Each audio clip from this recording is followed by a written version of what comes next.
ಸ್ನೇಹಿತರ ನಮಸ್ಕಾರ. Challenging star D boss ದರ್ಶನ್ಗೆ ಈ ಬಾರಿ ಮತ್ತೆ ಸಂಕಷ್ಟ ಎದುರಾಗಿದೆ. ಕಳೆದ ಬಾರಿಯೂ ಕೂಡ ಇದೇ ಜೈಲಿನಲ್ಲಿ ನರಳುತ್ತಿದ್ದಂತಹ ದರ್ಶನ್ ಈಗಲೂ ಕೂಡ ಮತ್ತೆ ಪರಪ್ಪನ ಅಗ್ರಹಾರ ಜೈಲನ್ನು ಸೇರುವಂಥ ಪರಿಸ್ಥಿತಿ ನಿರ್ಮಾಣ ಆಗಿದೆ. ಇನ್ನೇನು ನೆಮ್ಮದಿ ಸಿಗ್ಬೋದು, ಇನ್ನೇನು ನೆಮ್ಮದಿಯಾಗಿ ಇರಬಹುದು ಅನ್ನುವಂಥ ಆಲೋಚನೆಯಲ್ಲಿದ್ದಂಥ ದರ್ಶನ್ 1 ವರ್ಷದ ಬಳಿಕನೂ ಕೂಡ ನೆಮ್ಮದಿ ಇಲ್ಲದಂತಾಗಿದೆ. ರೇಣುಕಾಸ್ವಾಮಿ ಹತ್ಯೆ ಪ್ರಕರಣದಲ್ಲಿ ಈಗ ದರ್ಶನ್ಗೆ ಒಂದು ರೀತಿಯಲ್ಲಿ ಕಗ್ಗಂಟು ನಿರ್ಮಾಣ ಆಗಿದೆ. ಇನ್ನೊಂದು ಕಡೆ ಕೆಲವರು ಹೇಳ್ತಾ ಇದ್ದಾರೆ ಸುಮಾರು ಒಂದು 6 ತಿಂಗಳು ಜೈಲುವಾಸ ಅನಿವಾರ್ಯ ಅಂತ ಹೇಳಿ. ಇನ್ನೂ ಕೆಲವರು ಹೇಳ್ತಿದ್ದಾರೆ ಇಲ್ಲಿ ಶಿಕ್ಷೆ ಕಾಯಂ ಅಂತೇಳಿ. ಅಂದರೆ ಆರೋಪ ಸಾಬೀತಾಯಿತು ಅಂತ ಹೇಳಿದ್ರೆ 10 ವರ್ಷ ಕಠಿಣ ಜೈಲು ಶಿಕ್ಷೆ ಗ್ಯಾರಂಟಿ ಎನ್ನುವಂಥ ಮಾತುಗಳು ಕೇಳಿ ಬರ್ತಿದೆ. ಹೀಗೆ 2 ಆಯಾಮದಲ್ಲೂ ಕೂಡ ಚರ್ಚೆಗಳು ನಡೀತಿದ್ದಾವೆ. ಇದರ ನಡುವೆ ಒಂದು ಕಾನೂನಿನ ಆಯಾಮ ಆದರೆ ಮತ್ತೊಂದು ಆಯಾಮ ಜ್ಯೋತಿಷ್ಯದ ಆಯಾಮ. ಜ್ಯೋತಿಷ್ಯದಲ್ಲಿ ಈ ಬಗ್ಗೆ ದರ್ಶನ್ ಭವಿಷ್ಯದ ಬಗ್ಗೆ ಏನು ಹೇಳ್ತಾರೆ, ದರ್ಶನ್ ಭವಿಷ್ಯ ಹೇಗಿದೆ, ಜೊತೆಗೆ ದರ್ಶನ್ ಹೊರಗಡೆ ಬರೋದಕ್ಕೆ ಸಾಧ್ಯವೇ ಇಲ್ವಾ, ದರ್ಶನ್ಗೆ ಈ ರೀತಿ ಕಂಟಕಗಳು ಎದುರಾಗ್ತಿರೋದು ಯಾಕೆ, ಎಲ್ಲವನ್ನು ಕೂಡ ಮಾತನಾಡಿದ್ದಾರೆ ಜ್ಯೋತಿಷ್ಯಗಳು.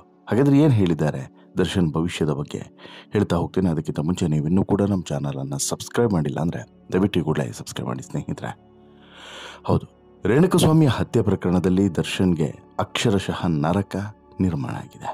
ಸುಪ್ರೀಂ ಕೋರ್ಟ್ ಮೆಟ್ಟಿಲೇರಿದ್ದು ಈ ಕೇಸ್ನ ಗಂಭೀರತೆಯನ್ನು ಹೇಳುತ್ತೆ. ಸದ್ಯ ದರ್ಶನ್, ಪವಿತ್ರಗೌಡ ಸೇರಿ 7 ಮಂದಿಯ ಜಾಮೀನು ಸುಪ್ರೀಂ ಕೋರ್ಟ್ ರದ್ದು ಮಾಡಿದಂಥ ಬೆನ್ನಲ್ಲೇ ಮತ್ತೆ ಪರಪ್ಪನ ಅಗ್ರಹಾರ ಜೈಲನ್ನು ಸೇರಿದ್ದಾರೆ. ಈ ಬಾರಿ ದರ್ಶನ್ಗೆ ಕಮ್ಮಿ ಅಂದರೂ ಕೂಡ 6 ತಿಂಗಳು ಜಾಮೀನು ಸಿಗೋದೇ ಇಲ್ಲ ಅನ್ನುವಂಥ ಮಾತುಗಳು ಕೇಳಿ ಬರ್ತಿದ್ದಾವೆ. ಇದರ ನಡುವೆ ರೇಣುಕಾಸ್ವಾಮಿ ಪ್ರಕರಣದ ಟ್ರಯಲ್ ಮುಗಿದು ಬಳಿಕ ದರ್ಶನ್ ಅವರ ಜಾಮೀನು ಅರ್ಜಿ ಮುನ್ನೆಲೆಗೆ ಬರಬಹುದು. ಅಲ್ಲಿವರೆಗೂ ಕೂಡ ಮತ್ತೆ ಜಾಮೀನು ಸಿಗೋದು ಅನುಮಾನವಂತನೇ ಹೇಳಲಾಗ್ತಿದೆ.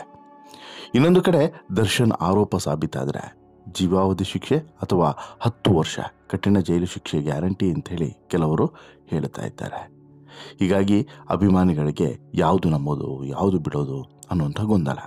ಜೊತೆಗೆ ಕಾನೂನಿನ ಪ್ರಕಾರ ಇಷ್ಟು ಶಿಕ್ಷೆಯನ್ನು ವಿಧಿಸಿದ್ರೆ ದರ್ಶನ್ ಭವಿಷ್ಯದ ಕತೆ ಏನು ಅನ್ನುವಂಥ ಪ್ರಶ್ನೆಯೂ ಕೂಡ ಇದೆ. ಸಿನಿಮಾ ಕೆರಿಯರ್ ಇರ್ಬೋದು ಅಥವಾ ಭವಿಷ್ಯದ ಜೀವನ ಇರ್ಬೋದು, ಎರಡೂ ಕೂಡ ಜೈಲಿನಲ್ಲೇ ಮಣ್ಣಾಗಿ ಹೋಗುತ್ತಾ ಅನ್ನುವಂತಹ ಪ್ರಶ್ನೆಯೂ ಕೂಡ ಕಾಡ್ತಾ ಇದೆ. ಇಲ್ಲಿ ಕಾನೂನಿನ ದೃಷ್ಟಿಕೋನ ಒಂದು ಕಡೆ ಆದರೆ, ಇನ್ನೊಂದು ಕಡೆ ಸಂಕಷ್ಟಕ್ಕೆ ಸಿಲುಕಿರುವಂಥ ದರ್ಶನ್ ಬಗ್ಗೆ ಜ್ಯೋತಿಷಿಗಳು ಭವಿಷ್ಯದ ದೃಷ್ಟಿಕೋನದಲ್ಲಿ ಒಂದಷ್ಟು ವಿಚಾರಗಳನ್ನು ಹೇಳ್ತಾ ಇದ್ದಾರೆ. ದರ್ಶನ್ಗೆ ಎದುರಾಗಿರುವಂಥ ಸಂಕಷ್ಟ ಇನ್ನೆಷ್ಟು ದಿನ ಇರುತ್ತೆ, ಜೈಲಿನಿಂದ ಹೊರ ಬರ್ತಾರಾ ಇಲ್ವಾ, ಇದರ ಬಗ್ಗೆ ತಾವೇ ಲೆಕ್ಕಾಚಾರವನ್ನು ಹಾಕಿ ಭವಿಷ್ಯವನ್ನು ನುಡಿತಾ ಇದ್ದಾರೆ. ಇತ್ತೀಚೆಗೆ ಒಂದು ಇಂಟರ್ವ್ಯೂವನ್ನು ಕೊಟ್ಟಿರುವಂತಹ ಅರುಣ್ ಗುರೂಜಿ ಅನ್ನೋರು ದರ್ಶನ್ ಬಗ್ಗೆ ಭವಿಷ್ಯವನ್ನು ನುಡಿದಿದ್ದಾರೆ. ದರ್ಶನ್ ಲೈಫ್ ಅಂತ್ಯನಾ ಅನ್ನುವಂಥ ಪ್ರಶ್ನೆಗೆ ವಿಜಯಿ ಯೋಗದ ಬಗ್ಗೆ ವಿವರಿಸಿದ್ದಾರೆ. ಹಾಗಾದರೆ ಏನಿದು ವಿಜಯಿ ಯೋಗ? ದರ್ಶನ್ ಬದುಕನ್ನು ಬದಲಾಯಿಸುತ್ತಾ ಈ ವಿಜಯಿ ಯೋಗ? ದರ್ಶನ್ಗೆ ಮುಂದಿರುವಂಥ ಸವಾಲುಗಳೇನು, ಸಂಕಷ್ಟಗಳೇನು ಮತ್ತು ಒಳ್ಳೆಯ ದಿನಗಳು ಯಾವಾಗ ಬರ್ತವೆ ನೋಡ್ತಾ ಹೋಗೋಣ ಬನ್ನಿ. ನೋಡಿ, ಈ ರೇಣುಕಾಸ್ವಾಮಿ ಪ್ರಕರಣದಲ್ಲಿ ಸಿಲುಕುವಂಥ ಮುನ್ನ ದರ್ಶನ್ ಯಶಸ್ಸಿನ ತುದಿಯಲ್ಲಿದ್ದರು. ಅವರು ನಟಿಸಿದಂಥ ಕಾಟೇರ ಸಿನಿಮಾ ಬಾಕ್ಸ್ ಆಫೀಸ್ನಲ್ಲಿ ಮೆಗಾ ಹಿಟ್ ಆಗಿತ್ತು. ಆದರೆ ಈ ಯಶಸ್ಸು ಹೆಚ್ಚು ದಿನ ಉಳಿಲೇ ಇಲ್ಲ. ಡೆವಿಲ್ ಶುರು ಮಾಡಿದಂಥ ಕೆಲವೇ ದಿನಗಳಲ್ಲಿ ರೇಣುಕಾಸ್ವಾಮಿಯ ಪ್ರಕರಣದಲ್ಲಿ ದರ್ಶನ್ ಹೆಸರು ತಳಕೆ ಹಾಕಿಕೊಳ್ತು. ಅಲ್ಲಿಂದ ದರ್ಶನ್ ಮತ್ತೆ ಸಂಕಷ್ಟಕ್ಕೆ ಸಿಲುಕಿದ್ರು. ಅದ್ಯಾಕೆ ಅನ್ನೋದನ್ನು ಇಲ್ಲಿ ಗುರೂಜಿ ವಿವರಿಸ್ತಾರೆ. ದರ್ಶನ್ ಅವರ ಜಾತಕವನ್ನು ಪರಿಶೀಲನೆ ಅಂತ ಹೇಳಿ ಬಂದಾಗ ಅವರ ಜೀವನದಲ್ಲಿ ಯಾಕಿಂತಹ ಘಟನೆಗಳು ನಡೀತಿದ್ದಾವೆ ಅಂತ ಹೇಳಿ ಸ್ವಲ್ಪ ಕುಲಂಕುಷವಾಗಿ ಎಲ್ಲ ವಿಚಾರಗಳನ್ನು ತಿಳಿದುಕೊಳ್ಳಬೇಕಾಗ್ತದೆ. ಇದು ದರ್ಶನ್ ಅವರದ್ದು ಭೂಮಿ ಮೇಲೆ ಬಂದಿರುವಂತಹ ಮೊದಲನೇ ಜನ್ಮ. ಗಮನಿಸಿ, ದರ್ಶನ್ ಅವರದು ಮೊದಲನೇ ಜನ್ಮ ಇದು ಭೂಮಿ ಮೇಲೆ. ಹೀಗಾಗಿ ಅವರಿಗೆ ರೋಷಾವೇಶ, ಆವೇಶಗಳು ಇರುವುದು ಚೆನ್ನಾಗಿಯೇ ಬರ್ತವೆ, ಜೊತೆಗೆ ಹೆಚ್ಚೇ ಇರ್ತದೆ. ಅವರ ಯಶಸ್ಸಿಗೆ ಸಿಕ್ಕಾಬಟ್ಟೆ ಪ್ರಯತ್ನವನ್ನು ಮಾಡ್ತಿರ್ತಾರೆ. ಆದರೆ ಬೇರೆ ಯಾವುದಕ್ಕೂ ಕೂಡ ತಲೆ ಕೆಡಿಸ್ಕೊಳ್ಳೋದಿಲ್ಲ. ಬಂದವರು ನಮ್ಮವರು, ಹೋದವರು ಬೇರೆಯವರು ಅಂತ ಹೇಳ್ಬಿಟ್ಟು ತಮ್ಮದೇ ಆದಂತಹ ರೀತಿಯಲ್ಲಿ ಜೀವನವನ್ನು ಮಾಡ್ತಾ ಇರ್ತಾರೆ. ಅವರನ್ನು ಒಂದು ಸೂರ್ಯನ ಹಾಗೆ ನೋಡಬಹುದು, ಅಷ್ಟು ಸ್ಟ್ರಾಂಗ್ ಆಗಿರುವಂತಹ ವ್ಯಕ್ತಿ ಅಂತ ಹೇಳ್ಬಿಟ್ಟು ಅರುಣ್ ಗುರೂಜಿ ವಿಶ್ಲೇಷಣೆಯನ್ನು ಮಾಡ್ತಾರೆ. ಇಷ್ಟಕ್ಕೆ ನಿಲ್ಲೋದಿಲ್ಲ ಇವರ ವಿಶ್ಲೇಷಣೆ. ಮುಂದುವರೆದು ತಪ್ಪುಗಳು ನಡೆಯೋದಕ್ಕೆ ಅವರೇ ಕಾರಣ ಅಲ್ಲ, ಕಾರಣ ಬೇರೆಯವರು ಇರ್ತಾರೆ. ಏನೇನೋ ಪರಿಸ್ಥಿತಿಗಳು ಬಂದು ಬಿಡ್ತವೆ, ಏನೇನೋ ವಿಚಿತ್ರ ಘಟನೆಗಳು ಅವರನ್ನು ತಪ್ಪು ದಾರಿಗೆ ತರಿಸ್ತವೆ, ದೂಡ್ತವೆ. ಇದು ಜಾತಕದಲ್ಲಿ ಇತ್ತಾ ಅಂತೇಳಿ ಕೇಳಿದರೆ 100% ಇತ್ತು. ಇವರ ಜಾತಕದಲ್ಲಿ ಕುಜ, ಬುಧ ಮತ್ತು ಚಂದ್ರಗ್ರಹ ಒಂದೇ ಮನೆಯಲ್ಲಿ ಸಿದ್ಧವಾಗಿ ರಾಹುಕೇತುಗಳು ಯಾವಾಗ ಬಂದೋ ಆಗ ಅಟ್ಯಾಕ್ ಆಯಿತು. ಅದು ಅವರಿಗೆ ಸಾಮಾನ್ಯ. ಇದು ಇಲ್ಲಿಗೆ ಮುಗಿತಾ ಅಂದರೆ ಮತ್ತೆ ಬೇರೆಯದ್ದು ಬರ್ತವೆ ಅನ್ನುವಂತಹ ಶಾಕಿಂಗ್ ಸಂಗತಿಯನ್ನು ಇಲ್ಲಿ ಗುರೂಜಿಯವರು ಹೇಳ್ತಾರೆ. ಇನ್ನು ರೇಣುಕಸ್ವಾಮಿ ಪ್ರಕರಣದಲ್ಲಿ ದರ್ಶನ್ 2ನೇ ಬಾರಿ ಜೈಲು ಸೇರಿದಂಥ ಸಂದರ್ಭದಲ್ಲಿ ದರ್ಶನ್ ಅಂತ್ಯ ಆಯಿತು, ದರ್ಶನ್ ಭವಿಷ್ಯವೇ ಮುಗಿದು ಹೋಯಿತು ಅಂತ ಹೇಳ್ಬಿಟ್ಟು ಹಲವರು ಮಾತನಾಡಿದರು. ಅದಕ್ಕೂ ಕೂಡ ಗುರೂಜಿ ಉತ್ತರವನ್ನು ಕೊಟ್ಟಿದ್ದಾರೆ.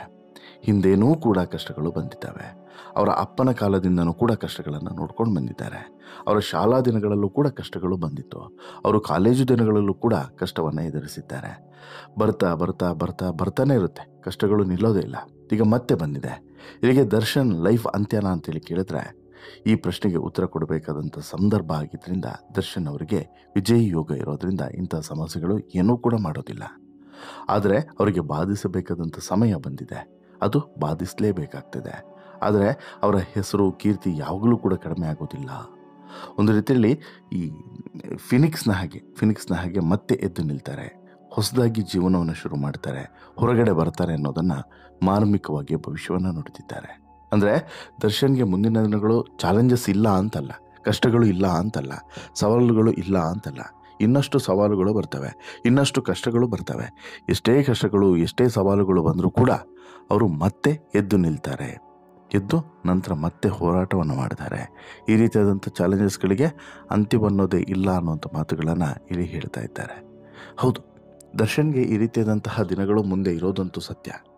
ದರ್ಶನ್ ಅಷ್ಟು ಈಸಿಯಾಗಿ ಬಳ್ಳಾರಿ ಜೈಲಿಗೆ ಶಿಫ್ಟ್ ಆದರು ಅಂತ ಹೇಳಿದ್ರೆ ಹೊರಗಡೆ ಬರೋಕ್ಕೆ ಸಾಧ್ಯನೇ ಇಲ್ಲ. ಈಗ ಪರಪ್ಪನ ಅಗ್ರಹಾರದಲ್ಲಿ ಇದ್ದಾರೆ, ಕರೆಕ್ಟಾ? ಅಲ್ಲಿಂದ ಬಳ್ಳಾರಿ ಜೈಲಿಗೆ ಶಿಫ್ಟ್ ಮಾಡಿ ಅಂತಲೂ ಕೂಡ ಹೇಳ್ತಿದ್ದಾರೆ. ಈಗ ಆಲ್ರೆಡಿ ನರಕದಲ್ಲಿದ್ದಾರೆ, ಇನ್ನೂ ಕೂಡ ಉಗ್ರ ನರಕಕ್ಕೆ ಇವರನ್ನು ತಳ್ಳುವಂತಹ ಒಂದು ಷಡ್ಯಂತ್ರ ನಡೀತಿದೆ ಅಥವಾ ಆಲೋಚನೆಯಲ್ಲಿದ್ದಾರೆ.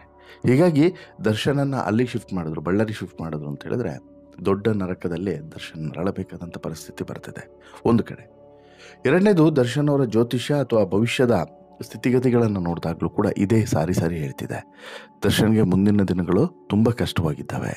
ಅವರು ಅಂದ್ಕೊಂಡಷ್ಟು ಈಸಿಯಾಗಿ ಮುಂದಿನ ದಿನಗಳು ಬರೋದಿಲ್ಲ ಅನ್ನೋದನ್ನು ಸ್ಪಷ್ಟವಾಗಿ ಹೇಳೋದ್ರ ಜೊತೆಗೆ ಈ ಸವಾಲುಗಳು ಸಮಸ್ಯೆಗಳು ಇದಕ್ಕೆ ಎಂಡೇ ಇಲ್ವಾ ಅನ್ನುವಂಥ ಪ್ರಶ್ನೆಯೂ ಕೂಡ ಮೂಡುವಂತೆ ಮಾಡಿದ್ದಾರೆ. ವಾಟೆವರ್ ಒಂದಂತೂ ಕ್ಲಿಯರ್ ಆಗಿ ಗೊತ್ತಾಗ್ತಿದೆ ಸ್ನೇಹಿತರೆ, ದರ್ಶನ್ ಈ ಪ್ರಕರಣದಲ್ಲಿ ಉದ್ದೇಶಪೂರ್ವಕವಾಗಿ ಹೋಗಿರೋದೋ ಅಥವಾ ಕಾಕತಾಳೀಯ ಅನ್ನೋ ರೀತಿಯಲ್ಲಿ ಹೋಗಿರೋದೋ ಅಥವಾ ಅನಿವಾರ್ಯವಾಗಿ ಹೋಗಿರೋದೋ ಅದು ಅವರಿಗೆ ಮತ್ತು ಆ ಘಟನೆಗೆ ಮಾತ್ರ ಗೊತ್ತಿರುವಂಥ ದೇವರಿಗೆ ಗೊತ್ತಿರುವಂಥದ್ದು. ಆದರೆ ಇಲ್ಲಿ ಕೋರ್ಟ್ ಕನ್ಸಿಡರ್ ಮಾಡುವಂಥದ್ದು ಸಾಕ್ಷಿ. ಇಲ್ಲಿ ಕೋರ್ಟು ಯಾವುದನ್ನು ಕನ್ಸಿಡರ್ ಮಾಡುತ್ತೆ, ಇಲ್ಲ ದರ್ಶನಲ್ಲಿ ಉದ್ದೇಶಪೂರ್ವಕವಾಗಿ ಹೋಗಿಲ್ಲ ಅಂತೇಳಿ ಹೇಳಬೇಕು. ಬಟ್ ಅದು ಆಗಲ್ಲ, ಕಾಲ ಮೀರಿ ಹೋಗಿ ಆಗಿದೆ. ಈಗಾಗಲೇ ಅದು ಯಾವುದೂ ಕೂಡ ಆಗದೇ ಇದ್ದಂಥ ಸಂದರ್ಭದಲ್ಲೇ ಇಲ್ಲಿ ಜೈಲು ಶಿಕ್ಷೆಯನ್ನು ವಿಧಿಸುವಂಥದ್ದು. ಆದರೂ ಕೂಡ ಎಲ್ಲೋ ಒಂದು ಕಡೆ ಬೇಲ್ ಸಿಕ್ಕಿದ್ದು ಕೂಡ ಬೇಲ್ ರಿಜೆಕ್ಟ್ ಆದಾಗ ದರ್ಶನ್ಗೆ ಸಹಜವಾಗಿ ಬರಸಿಡಿಲೇ ಬಂದು ಅಪ್ಪಳಿಸಿದಂತಹ ಅನುಭವ ಆಗಿರ್ತದೆ. ಏನಪ್ಪ ಇದು, ಕಷ್ಟಗಳು ನನಗೆ ಹುಡ್ಕೊಂಡ್ಬರುತ್ತಲ್ಲ, ನಾನು ಇಷ್ಟೆಲ್ಲ ಒಳ್ಳೇದು ಮಾಡಿದ್ರೂ ಕೂಡ ನನ್ನನ್ನು ಕಷ್ಟಗಳು ಬಿಡೋದಿಲ್ವಲ್ಲ ಅನ್ನುವಂತಹ ಆತಂಕ, ಪ್ರಶ್ನೆ ಸಹಜವಾಗಿ ದರ್ಶನಲ್ಲೂ ಕೂಡ ಬಂದಿತ್ತಂತೆ. ಆಪ್ತರ ಬಳಿ ಅದನ್ನೇ ಹೇಳ್ಕೊಂಡಿದ್ರಂತೆ, ಏನ್ರಿ ಇದು, ಒಂದಾದ್ಮೇಲೆ ಒಂದು ನಾನು ಏನು ತಪ್ಪು ಮಾಡಿದ್ದೆ, ಒಳ್ಳೇದು ಬಯಸಿದ್ದೆ ತಪ್ಪ, ಕೆಲವು ಸಲ ಒಳ್ಳೇದು ಮಾಡೋಕ್ಕೆ ಹೋದ್ರೇ ತಪ್ಪಾಗ್ಬಿಡುತ್ತೆ, ಆ ರೀತಿ ಆಗಿಬಿಡುತ್ತಲ್ಲ ಅಂತಲೂ ಕೂಡ ಸಾಕಷ್ಟು ಜನರ ಬಳಿ, ಆತ್ಮೀಯರ ಬಳಿ ನೋವನ್ನು ತೋಡಿಕೊಂಡಿದ್ರಂತೆ ದರ್ಶನ್. ಈಗಲೂ ಕೂಡ ಅತ್ಯಂತ ನೋವಿನಲ್ಲಿದ್ದಾರೆ ದರ್ಶನ್, ಟೆನ್ಷನಲ್ಲಿದ್ದಾರೆ. ಏನಪ್ಪ ನನ್ನ ಜೀವನ ಹೀಗಾಗೋಯ್ತಲ್ಲ ಅಂಥೇಳಿ. ಈಗ ನೋಡಿ, ಒಂದು ಕಡೆ ಹಬ್ಬ, ಮತ್ತೊಂದು ಕಡೆ ಸಂಭ್ರಮ, ಇವೆಲ್ಲವನ್ನು ಕೂಡ ಸೆಲೆಬ್ರೇಟ್ ಮಾಡಬೇಕಾಗಿದ್ದಂಥ ದರ್ಶನ್ ಜೈಲು ಕಂಬಿಯನ್ನು ಎಣಿಸುವಂಥ ದುಸ್ಥಿತಿ ನಿರ್ಮಾಣ ಆಗಿದೆಯಲ್ಲ, ಇದೆಲ್ಲವೂ ಕೂಡ ಹೊಣೆ ಯಾರು ಹೊರಬೇಕು? ಹೊಣೆ ಯಾರು? ಬದಲಾವಣೆ ಯಾವಾಗ? ಹೀಗೆ ಸಾಕಷ್ಟು ಪ್ರಶ್ನೆಗಳಿದ್ದಾವೆ. ಬದಲಾವಣೆ ಆಗುತ್ತೆ, ಬಟ್ ಸವಾಲುಗಳು ಮಾತ್ರ ನಿಲ್ಲೋದಿಲ್ಲ. ನೋಡೋಣ, ದರ್ಶನ್ಗೆ ಆದಷ್ಟು ಬೇಗ ಬೇಲ್ ಸಿಕ್ಕು ಹೊರಗಡೆ ಬಂದರು ಅಂತ ಹೇಳಿದ್ರೆ ಮುಂದೆ ದರ್ಶನ್ ಜೀವನ ಹೇಗಿರುತ್ತೆ ಅನ್ನೋದನ್ನು ಕಾದು ನೋಡಬೇಕು. ನಿಮಗೇನಿಸುತ್ತೆ ಸ್ನೇಹಿತರೆ, ಈ ಎಲ್ಲ ವಿಚಾರಗಳನ್ನು ನೋಡ್ತಾ ಹೋದಾಗ, ಜೊತೆಗೆ ದರ್ಶನ್ ಭವಿಷ್ಯದ ಬಗ್ಗೆ ಕೇಳಿದಾಗ ನಿಮಗೇನು ಅನಿಸುತ್ತೆ? ದಯವಿಟ್ಟು ನಿಮ್ಮ ಅಭಿಪ್ರಾಯವನ್ನು ಕಮೆಂಟ್ ಮಾಡಿ ತಿಳಿಸಿ. ಜೊತೆಗೆ ಈ ಸ್ಟೋರಿ ಇಷ್ಟ ಆಯಿತು ಅಂತ ಹೇಳಿದ್ರೆ ಲೈಕ್ ಮಾಡಿ, ಶೇರ್ ಮಾಡಿ, ಚಾನಲ್ಗೆ ಸಬ್ಸ್ಕ್ರೈಬ್ ಆಗೋದನ್ನು ಮರಿಬೇಡಿ. ಧನ್ಯವಾದ.